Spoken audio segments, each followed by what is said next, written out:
Hello and welcome back to my channel. I'm Aditi and I hope you all are doing great. So I'm just gonna okay. So yes, this is what the video is about. So don't worry, I'm not gonna bore you as much as I normally do, because today I have the company of Blair. So meet Blair. There's Shiro.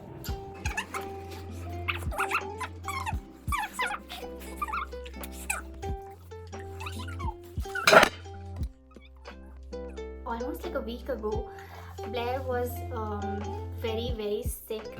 He had tick fever. I'm not sure if all of you might have heard of this, but this is a sort of a sickness that our poor pets have to go through sometimes, and that is because of certain insects or ticks. So since I mentioned in my previous video how I was really sad because my pet Blair was not well for some reason, and a lot of my friends out of concern asked me what was wrong with him. So I thought might as well film a video and share with you guys certain problems that sometimes pet owners or paw parents come across when they have a pet. And so basically this is all about pet care and majorly talking about tick infestation and measures how you can eradicate such problems. Yeah, so let's not waste any time and just get started. So just before I jump into the measures how you can prevent tick infestation, I would like to speak briefly about what had happened to Blair. So Blair was not able to get up by his own, and I felt like he has some issues with the legs. But later, when he had stopped eating his meals also, I got really scared whether why he's not eating or drinking water at all. So basically he had loss of appetite, and he was not getting up by his own, and it was very difficult to actually lift him and then take him to go for his pee or poop, whatever it is. Then later when I took him to the vet, that's when we did a blood test, and that's how we realized that okay, Blair, we got to know that Blair has a tick fever, and he had a very high fever also. The first time we checked the fever, it was 106 and rising, which is like a lot. I mean, I couldn't even imagine what he must be going through.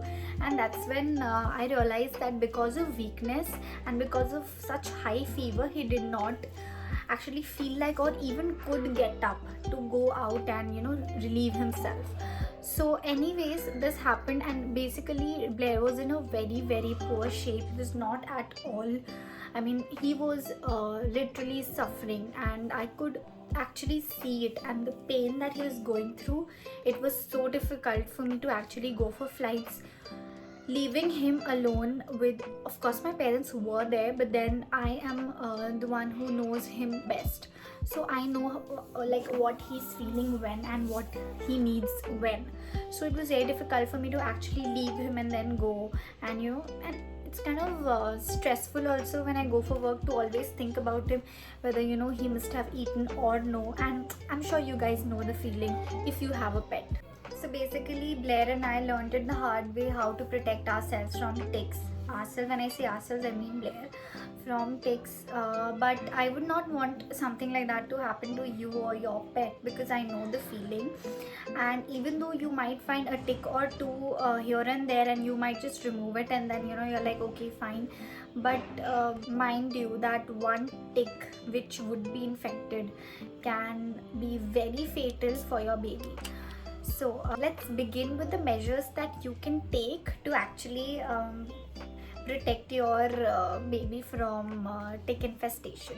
So first up, I have this tick spray, which this tick spray, it is very convenient. It has this kind of a knob here which you can rotate to off or spray mode. So you can put it all around your pet's body, and especially where you feel like those parts which are more shady and damp, where normally your hands don't reach. You won't be able to figure whether वहाँ पे कुछ है या नहीं. तो आप जैसे the parts of his neck or around his legs or under the arms, all of these areas you can put it.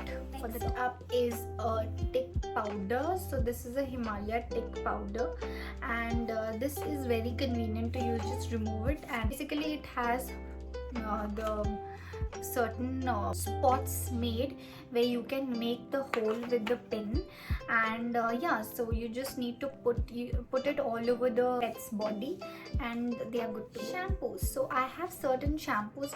So this is from Captain Zack, and the name is Excuse Me Fleas. So it says it is antimicrobial shampoo to moisturize coat and repel ticks and fleas. So that is the reason I bought this. And the next one is it's from Super Fresh, and it says all-in-one anti-dandruff, natural antibacterial and deodorant. So it claims to have all the features. You can see it's still not open, like this is a sealed bottle. I have not started using this because I have just used this one, and this is actually good. Right now I have all of this, and apart from this we have these tablets which are called deworming tablets, which we have to give our pets quarterly. It's like when they are puppies, it has to be given every month, and almost after like 6 to 7 months it has to be given quarterly. So it depends, like dog is 10 kg, so one tablet has to be given. So right now if Blair is 45 kgs, I give him almost 5 tablets. So guys, the deworming tablets that I was talking about, I would have shown it to you and told you what the name is, but right now no, I don't have it because I have already given it to Blair on 4th of February.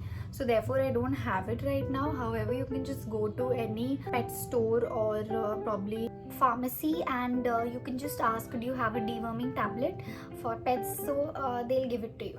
So according to the weight of your pet, you can just buy the number of tablets. Now, how do you give those tablets? I am pretty sure that your pets wouldn't take it. If you give it to them in the food, they will reject to have the food. And I'm speaking all of this because I have been trying everything, and I have experienced all the tantrums that you can think of. Therefore, I would give you a tip how you can give your dogs, your babies, the medicines, be it deworming tablets or any other tablets that you want to give to your dog. So basically I have these syringes. So I have 3 syringes that I use for my pet. So the smallest one I use for tablets. Basically if I have to give him an antibiotic or anything, then I just take the tablet and I actually इसको मैं बिल्कुल ऐसे powder बना देती हूँ, ठीक है? And then I add like 2 tablespoons of water. I mix it completely और फिर मैं इसमें उसको fill करके. So this is like a 6 ml syringe, but depends on how much water you're adding. So this is best for 1 tablet or 2 tablets. Just add 2 tablespoons of water and just draw it, and then try to give it to your dog. Even though you are going to find it very difficult if you have like a big dog, like I have a Saint Bernard, so I know how difficult it gets. And I'm sure even if you have like a very tiny baby, even then it's going to be very difficult because they are going to try to escape. But you have to anyhow force your pet to have it. Don't worry, you are not doing anything wrong by forcing them to have this, because at the end of the day you are helping them.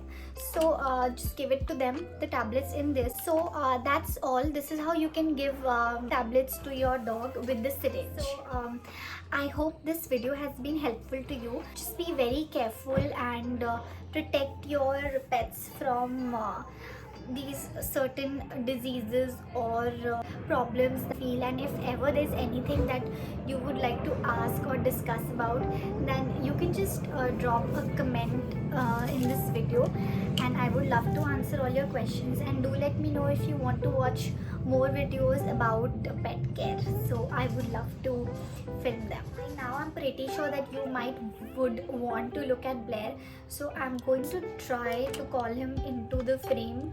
Let's see if he does. Blair.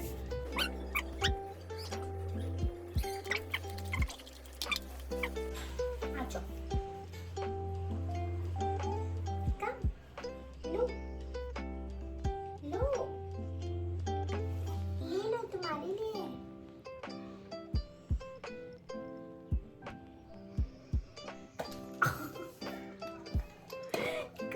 boy. Good boy. इसको भी खा लो. अच्छा बच्चा.